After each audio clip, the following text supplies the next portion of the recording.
SIP करो और भूल जाओ। लेकिन अगर स्मार्ट तरीके से नहीं की तो भैया रिटर्न्स को भी भूल जाओ और एसआईपी के माया जाल में फंस जाओ। तो आज के इस वीडियो में हम डिस्कस करेंगे क्या वो एसआईपी के ट्रैप्स है जिसे हमें बचना चाहिए, और वीडियो के एंड में हम जानेंगे एक स्मार्ट तरीका जिससे हम एसआईपी करेंगे तो हमारा रिटर्न शायद से बढ़ जाएगा। तो चलिए वीडियो को स्टार्ट करते हैं बिना किसी देरी के।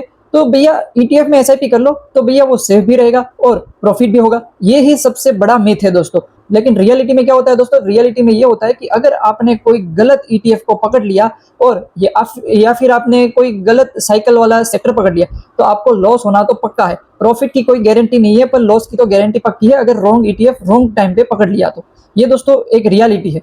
अब दोस्तों आगे बात करते हैं ट्रैप्स के बारे में, कुछ ऐसे ट्रैप्स के बारे में जिससे हमें बचना चाहिए। तो कौन सा ऐसा ट्रैप है दोस्तों? ट्रैप नंबर 1 है रॉन्ग ईटीएफ सिलेक्शन। आप लोग जल्दी जल्दी में गलत ईटीएफ को पकड़ लेते हो। शायद से आप लोग ईटीएफ को सस्ता समझ के खरीद लेते हो या फिर उसके नाम से खरीद लेते हो। लेकिन इससे प्रॉब्लम्स क्या आती है दोस्तों? प्रॉब्लम ये आती है कि उस ईटीएफ में शायद से लिक्विडिटी उतनी नहीं रहती, उसका ट्रैकिंग एरर बहुत ज्यादा होगा। तो आप लोगों को क्या होगा दोस्तों, एग्जिट करने में बहुत ही डिफिकल्टी आएगी। अगर उसका वॉल्यूम ही इतना नहीं है, लिक्विडिटी इतनी नहीं है, तो जब आप सेल करने जाओगे तब आपको शायद से कम प्राइस पे सेल करना पड़ेगा। तो ये था हमारा ट्रैप नंबर 1।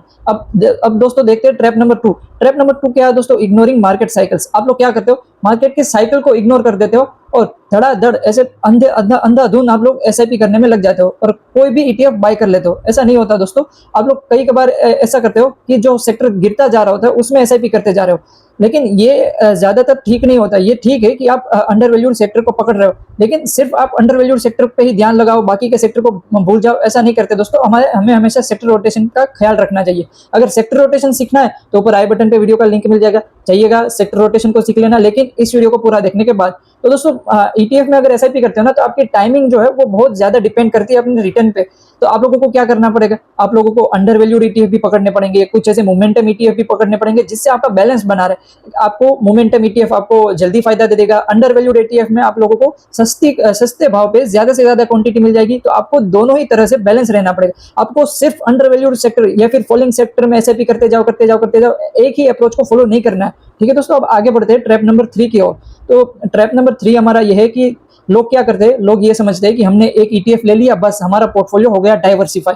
लेकिन ऐसा नहीं होता दोस्तों। एक ईटीएफ यानी कि डाइवर्सिफिकेशन, ऐसा कुछ नहीं होता। तो अगर हमने निफ्टी 50 का ईटीएफ ले लिया, मान लीजिए हमने निफ्टी 20 लिया, तो हमें सिर्फ लार्ज कैप स्टॉक्स में ही एलोकेशन हमें मिला है, तो हमारा पोर्टफोलियो जो है वो इतना ज्यादा डाइवर्सिफाइड नहीं हुआ। हमने स्मॉल कैप को मिस किया है, हमने मिड कैप को मिस कर दिया, यहाँ तक कि हमने कई सारे ग्लोबल जो स्टॉक्स है उसको मिस कर दिया। ग्लोबल स्टॉक्स का रिटर्न हमें नहीं मिल पाएगा। यहाँ तक कि हमें हेज भी नहीं किया हमारे पोर्टफोलियो को। गोल्ड और सिल्वर को भी हमने मिस किया। गोल्ड और सिल्वर के भी ईटीएफ्स मार्केट में अवेलेबल है। तो ये दोस्तों सबसे बड़ा ट्रैप था कि लोग सोचते हैं कि एक आध दो ईटीएफ ले लिए बस हमारा पोर्टफोलियो डाइवर्सिफाई होगा। ऐसा नहीं होता, प्रॉपर तरीके से डाइवर्सिफाई करना रहता है। तो ये सारे तो दोस्तों ट्रैप्स थे। अब ईटीएफ में इन्वेस्ट करने के कुछ हिडन कॉस्ट होते हैं जो आपको कोई नहीं बताएगा।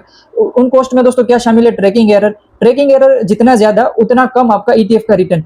तो इंडेक्स तो भैया रिटर्न दिखा देगी, लेकिन आपका ईटीएफ उतना ज्यादा रिटर्न नहीं दिखाएगा। क्यों? क्योंकि ट्रैकिंग एरर का ज्यादा होना, ये एक दोस्तों हिडन कॉस्ट होगा आपका। अगले हिडन कॉस्ट की बात करें तो अगला हिडन कॉस्ट कौन सा है? Expense ratio. एक्सपेंस रेशियो के ऊपर हमने डिटेल में एक वीडियो बनाई थी कि कैसे एक्सपेंस रेशियो साइलेंट किलर होगा हमारे रिटर्न का। लॉन्ग टर्म में 15-20 सालों में एक्सपेंस रेशियो अगर ज्यादा रहेगा तो हमें क्या लाखों का डेंट देखने को मिल सकता है। अगर वो भी आप लोगों को समझना है एक्सपेंस रेशियो के बारे में तो हमारे चैनल पर उसका भी वीडियो मिल जाएगा, तो जाइएगा वीडियो को जरूर चेक कर लेना, लेकिन इस वीडियो के बाद में।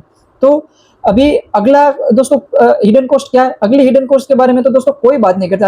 अगली हिडन कॉस्ट है अपॉर्चुनिटी कॉस्ट। अपॉर्चुनिटी कॉस्ट क्या होता है दोस्तों कि मान लीजिए आपने आज एक ईटीएफ ए है उसमें इन्वेस्ट किया, उसने 10% रिटर्न दिया, लेकिन सेम टाइम में अगर आपने ईटीएफ बी को चूज किया होता तो ईटीएफ बी आपको 25% रिटर्न देता। तो यहाँ पे जो 15% का डिफरेंस आता है ना, ये आपका अपॉर्चुनिटी कॉस्ट होता है। तो अभी अपॉर्चुनिटी कॉस्ट से कैसे बचा जाए? तो उसके लिए सबसे बेस्ट फॉर्मूला है भैया, सेक्टर रोटेशन को आइडेंटिफाई करो और सेक्टर रोटेशन को पकड़ो। अगेन सेक्टर रोटेशन और सेक्टर एनालिसिस के लिए आप लोगों को मेरे चैनल पे वीडियो मिल जाएगा, तो जाइएगा और सीख लेना, क्योंकि आपको यही चीजें जो है इन्फॉर्म्ड इन्वेस्टर बनने में हेल्प करेगी। तो भैया स्मार्ट तरीका क्या है जिससे हम एसआईपी करें तो हमारा जो रिटर्न है वो हम बढ़ा सके? तो भैया स्मार्ट तरीके की अगर मैं बात करूं तो आपको कभी भी एक ईटीएफ को नहीं लेना, आपको डाइवर्सिफाई करके पोर्टफोलियो बनाना है। आप निफ्टी 50 का भी ईटीएफ ले सकते हो, निफ्टी नेक्स्ट 50 का भी ले सकते हो, mid cap, small cap, global ETF को पोर्टफोलियो में शामिल कर सकते हो, और हेज करने के लिए गोल्ड और सिल्वर तो है ही भैया। तो ये सारे ईटीएफ को इकट्ठा करके आप अपने हिसाब से एलोकेट करके एक पूरा पोर्टफोलियो बना सकते हो। ठीक है, अभी डायनेमिक एसआईपी आपको यूज करनी है। ऐसा नहीं है कि हर महीने ये तारीख को मैंने एसआईपी कर दी तो हर महीने चुपचाप इस तारीख को ऑटोमेटिकली मेरा पैसा कटता रहेगा, ऐसा नहीं होगा। ऐसा करने में रहोगे तो आपका कट जाएगा। तो आपको क्या करना है कि जब भी मार्केट नीचे गिरता हो तब हमारी ईटीएफ की एसआईपी जो है वो हमें डबल करनी चाहिए, या फिर एसआईपी का अमाउंट हमें बढ़ा देना चाहिए, क्योंकि जब मार्केट गिर रहा होता है ना तब हमें ईटीएफ जो है वो सस्ते भाव पे मिल रहे होते हैं। तो सस्ता हमारा गोल क्या है, लॉन्ग टर्म का। तो लॉन्ग टर्म में हमें ज्यादा ईटीएफ चाहिए, तो जब मार्केट गिर रहा है सस्ते भाव पे ईटीएफ मिल रहा है तो हमें ज्यादा से ज्यादा दबा के ईटीएफ की क्वांटिटी हमें खरीदनी चाहिए। तो ये होता है डायनेमिक एसआईपी का पावर, ठीक है।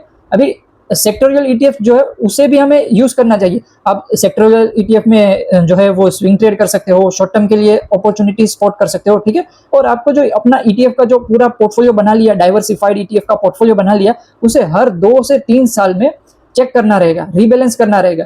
ऐसा नहीं है कि बस ईटीएफ ले लिया और भूल जाओ, ऐसा नहीं है। आप लोगों को टाइम टू टाइम उसको चेक करना रहेगा। कुछ ईटीएफ में प्रॉफिट बुकिंग करनी रहेगी, कुछ ईटीएफ में अगर अच्छा खासा प्रॉफिट नहीं दिखा रहा है तो ज्यादा बाय द डिप करनी चाहिए, या फिर आप लोग अपने हिसाब से कुछ भी स्टेप्स फॉलो कर सकते हैं। लेकिन हर 2 से 3 साल में एक बार पोर्टफोलियो को रिबैलेंस करना जरूरी है। तो ये दोस्तों कुछ स्मार्ट तरीके हैं, अगर इसको फॉलो कर लिया ना तो आपने जो है अंधाधुन एसआईपी को बाहर कर दिया और आपने एक इन्फॉर्म्ड तरीके से एसआईपी की, जैसे स्मार्ट इन्वेस्टर लोग करते हैं, ऐसा दोस्तों। तो इस वीडियो से आपको सीखने क्या मिला कि कभी भी हमें अंधाधुंध एसआईपी नहीं करनी है, नहीं तो ट्रैप में फंस जाओगे। हमें स्मार्ट और इन्फॉर्म्ड इन्वेस्टर की तरह एक ईटीएफ में एसआईपी करनी है, जिससे हमारी जो है लॉन्ग टर्म में वेल्थ क्रिएट हो।